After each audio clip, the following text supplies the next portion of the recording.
The impact theory belief system is something that I've never actually gone through and taught. And it was kind of fun for me to go in and try to figure out, because I wrote the beliefs in one sitting. I sat down. It was a moment of frustration.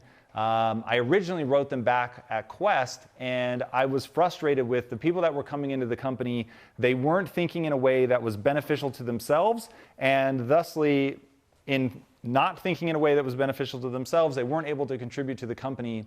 And I just thought, all right, there's this huge chasm between me and the way that I think and the way that I act and the people that are coming into the company. So we were doing a job fair. We were hiring so fucking fast that we had to bring people in hundreds at a time in that case. So we quite literally had a line around the block for people to be interviewed. And we came up with this whole idea of this job fair and bring people in. And I thought, all right, I don't want to be interviewing somebody that doesn't understand what this company is, because you have to be psychotically protective of your culture. And I thought, how do I convey how I went from being a sort of so-so employee who kept his head down, did as little work as possible, and avoided punishment at all costs, to being able to build this company that at that time was on the trajectory to being a billion-dollar brand, and of course, ultimately ends up doing that. And I was like, there are very specific things that I had to do to my mind. And so I said, what were they? And I sat down very rapidly, and from quite an intuitive place, I just listed out the 25 things that I had done. And in writing them, they were more or less beliefs. You'll begin to realize that some of the things that we're going to talk about today, it's a little cheeky to call them a belief, but only a little. So I like to organize them under that umbrella of being a belief. So that's how we're going to think about it as we go through the next 3 classes. Okay, so the goal of today's class is going to be to give you guys the operating system, the beliefs, that reside in the operating system layer that are going to help you be most efficient in your life. And while it is very true that building the ultimate useful mindset is very multifactorial, one of the most important factors is the beliefs that exist at the operating system level. If you haven't already watched the Mindset 101 video, I highly recommend that you go watch Mindset 101. The reason that I think that you should watch that is we go into what I'll call rootkit beliefs. So there we deal with something that is on a deeper level. The definition of rootkit, for anyone who's interested, I love this, a set of software tools that enable an unauthorized user to gain control of a computer system without being detected. So basically, rootkit beliefs are your way of hacking your own mind. So it's a very powerful way to get in under the operating system to make changes that are going to allow you to stack what we're going to be talking about today on top of that. So you really, before you're going to be able to use today's class to the fullest, you'll have a very easy time understanding it, but to actually implement it, I think you're going to benefit from watching Mindset 101 if you haven't already. So be sure to do that. Just really fast, I'm going to run through the rootkit beliefs that we covered in Mindset 101. You're roughly average. Average is enough. Beliefs themselves are malleable. You have the ability to grow and adapt.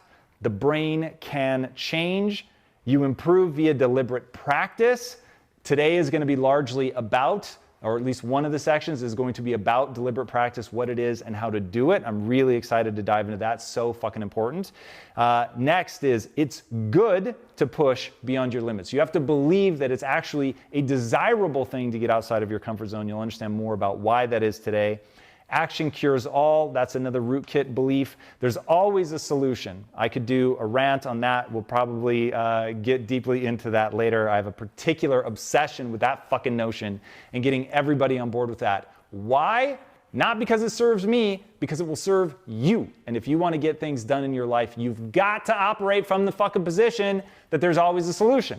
Because the moment you're stopping yourself because you simply choose to believe, and it is a choice, you choose to believe that there are more obstacles than solutions, that the obstacles are more important than the solutions, or even just that you fail to start by finding a solution, you're going to get stuck. So couldn't help myself. Couldn't just let that be one I passed over briefly.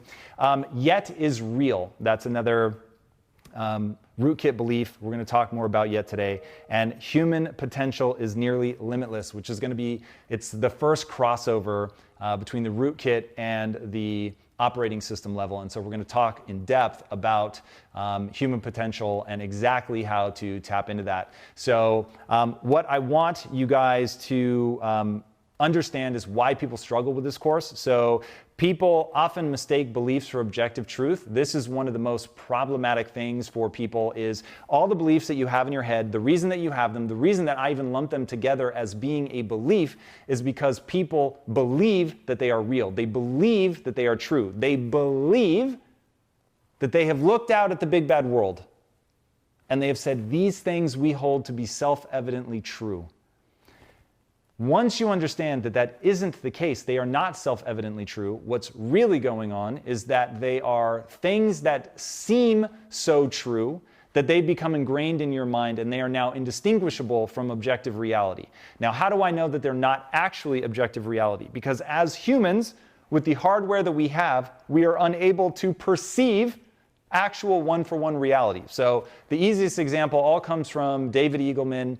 Think about this. The available wave spectrum of light is so much more vast than what a human being can perceive, and yet we simply believe that what we can see is all there is. That isn't true. Now, when you take the mindset beliefs, it becomes harder to understand that just because your experience has taught you that the world is, quote unquote, one way, does not mean that it is actually that way. Just as there is infrared light all around us right now, just as there are Wi-Fi signals around us right now, just as there is magnetic north around us right now, all of those things are present and different animals can pick up on different things, and yet we can't because it is outside of what we call our Umwelt.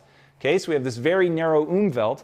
What I'm proposing is that your beliefs create an artificially limited Umwelt. They create what you see.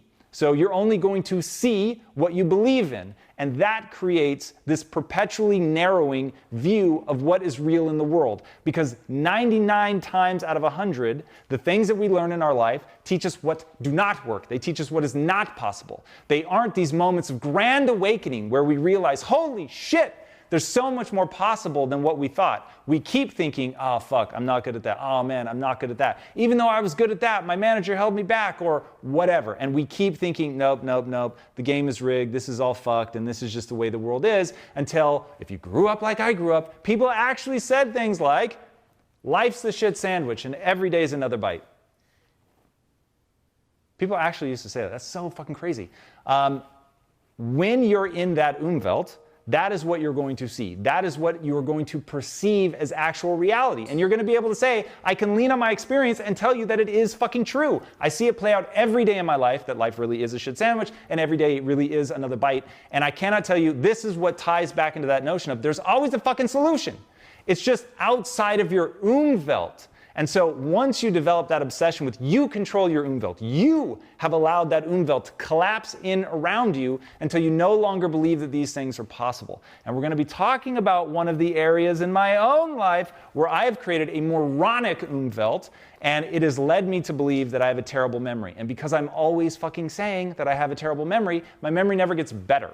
So we actually just had a guest on Impact Theory who called me out in real time. It was wonderful. And she basically said, you can't fucking keep saying that. Like, as long as you keep telling yourself that you have a bad memory, you're going to keep staying in that. And so that's an area where I'm going to try to expand my Umwelt. We're going to be talking about the ways in which you do that. All right, so that's why people really struggle. The goals for this class, I want to give you the exact beliefs that you're going to need to be successful. So some of you are going to take a leap of faith today, and you're going to simply choose to believe that your Umwelt is bigger than you think. You're going to choose to believe that things that I tell you can be a belief, and that once you adopt it as a belief and act in accordance with that, that your life will improve. And other people are really going to struggle with that act of taking a leap of faith. And like I said, I'm all for being pushed. If you have a sincere pushback on anything, I want to hear it, because hopefully I can show you how it is your perception of the event, not the event itself, that's allowed you to take a more limiting belief. So again, I'm happy to address cries of bullshit. This isn't real. It won't work. I want to hear them. Okay. there are 25 incredibly useful operating system level beliefs that we're going to be going through. We're going to take them one at a time, and I'm going to dive deeper in than I've ever done before. I've actually never taught these like this before. So even if you have the 25 beliefs memorized, which by the way was always my greatest fear, when I wrote these down, I thought, people are going to memorize these fucking things and they're not going to live by them. They're not going to actually let them dictate their actions. And so what we're going to be talking about today is how to make them such an active and integral part of your mental operating system that your every thought and potential future belief is filtered through these beliefs so that you reject beliefs that don't fit in with this worldview.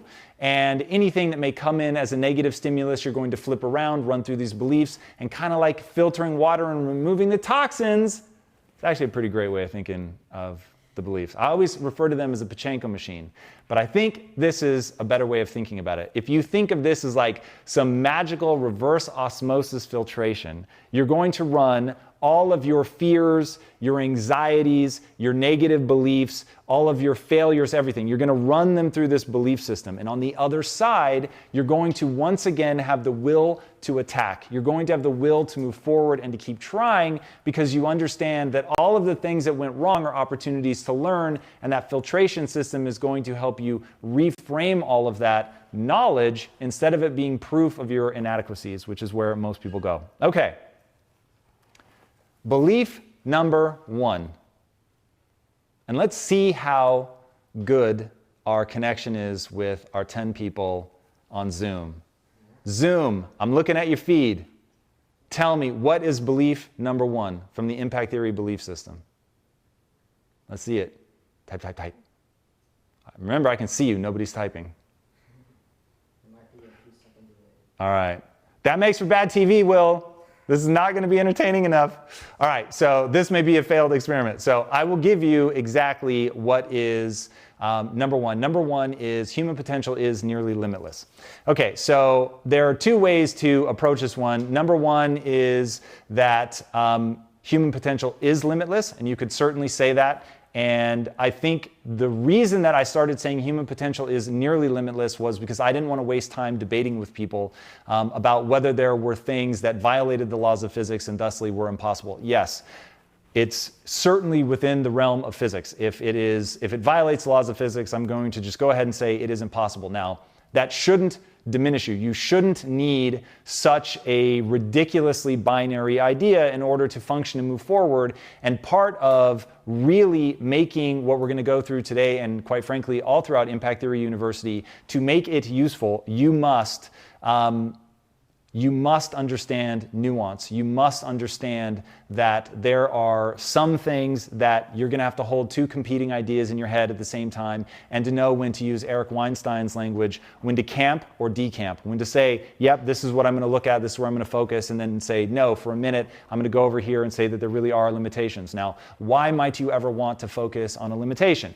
Because your time is finite. And so asking yourself what you really care about deeply and what you actually think you can win at, that's a pretty important question. And it can become pathological, meaning that's too big, that's too big, that's too big, and you limit yourself.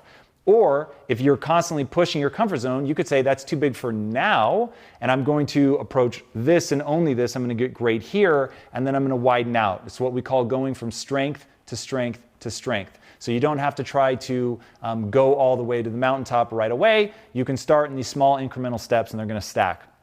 All right, I want to give you guys a quote. This is from Muhammad Ali. "Impossible is just a word thrown around by small men who find it easier to live in the world they've been given than to explore the power they have to change it. Impossible is not a fact, it's an opinion. Impossible is potential. Impossible is temporary. Impossible is nothing." I cannot tell you how many champions have that mind. Now, we all know that there are some things that are impossible, but to cultivate a mindset that nothing is impossible, what that does, and I need to be heard on this one. What it does to cultivate a mindset that nothing is impossible, it shifts you into a mindset of solutions, because you go from it can't be done to I don't know how to do it yet, or I'm not capable of doing it yet. But when you understand, in fact, I have the chills right now, because that may be the very fundamental difference between a growth mindset and a fixed mindset. Once you click over into that, okay, this is possible. It's why I call it the only belief that matters. The only belief that matters is that your energy and efforts will be rewarded with skills that allow you to do better things. Meaning, it can be fucking done. You're gonna have to work really hard for it. You're gonna have to be very smart about what the solution is. You're gonna have to iterate and iterate and iterate. As Thomas Edison said, when he failed 10,000 times on the light bulb before he got it right, 10,000 times, he said, I didn't fail 10,000 times. I simply found 10,000 ways that didn't work. As I always tell people, every path discarded is another step forward. But all of this, so the discarded step, of course, being the failure.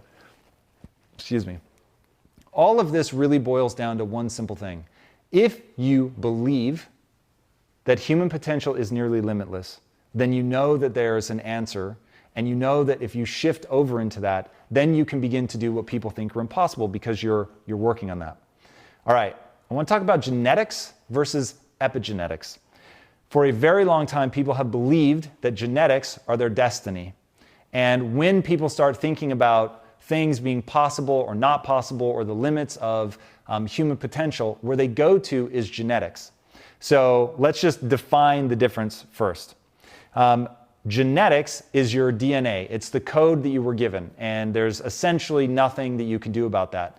But what people are now beginning to understand in the scientific literature is that epigenetics, which is the response to your environment, how much a certain gene is expressed. So if you have maybe a higher likelihood of getting cancer and then you live around a power plant or around chemicals, then that gene is going to express more and more given the inputs from the environment. Or diet, that's a tremendous one that can just wreak havoc on a body. When somebody has a predilection to a disease, you can really supercharge that genetic marker for that disease through epigenetics, the environment, your behavior, your attitudes, that determine how much that gene actually expresses itself. So once you break the world into that, when you're thinking about human potential, it's like, okay, we're not so much talking about the hard and fast wiring of what gifts you think you have or what your talent level is. We're talking about the real world biological truth of epigenetics, that your environment can be altered, and it can be altered through thoughts.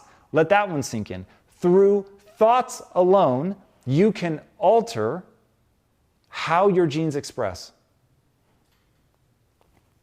Does that freak anybody else out? Through your fucking thoughts, you can alter how your genes express. All right, once you begin to understand how influential the way that you conceptualize the world is, and you begin to understand how it's playing out on like a chemistry level inside your brain, then this shit gets real because you start to become psychotically protective of what you allow yourself to believe. And one of the most important beliefs is that human potential is nearly limitless. Now, you're designed to change. I've talked a lot about this, so I'm not going to beat this one to death. It's roughly 50-50. 50% of your outcome is genetically determined, 50% is from epigenetics. So when you think about the tremendous difference in humans, you begin to understand, even in twins, you begin to understand that when somebody applies themselves, when they do things like deliberate practice, that you can take advantage of the innate ability for the human mind to grow and change the body as well. Just that we are learning machines. That's what we're designed to do. We adapt to a stimulus. And so this all feeds into this notion of just how much is possible, not stopping yourselves before you get to your limits, because the act of leveraging that 50% is an act of relentless will. It won't happen easy. So 99 times out of 100, when somebody says that, you know, I'm not good at that, I'm not talented, oh, that person was given all the gifts, you hear people say all the time, oh man, in my family, like all the athletic ability went to my sister or whatever, not realizing that they're reinforcing that in their head, and they just maybe have to work harder. That is certainly a real possibility. But as Seth Godin says, if you think you're a bad writer, show me your bad writing. And most of the time, people don't have any bad writing because they haven't actually tried. They've stopped themselves before they get there.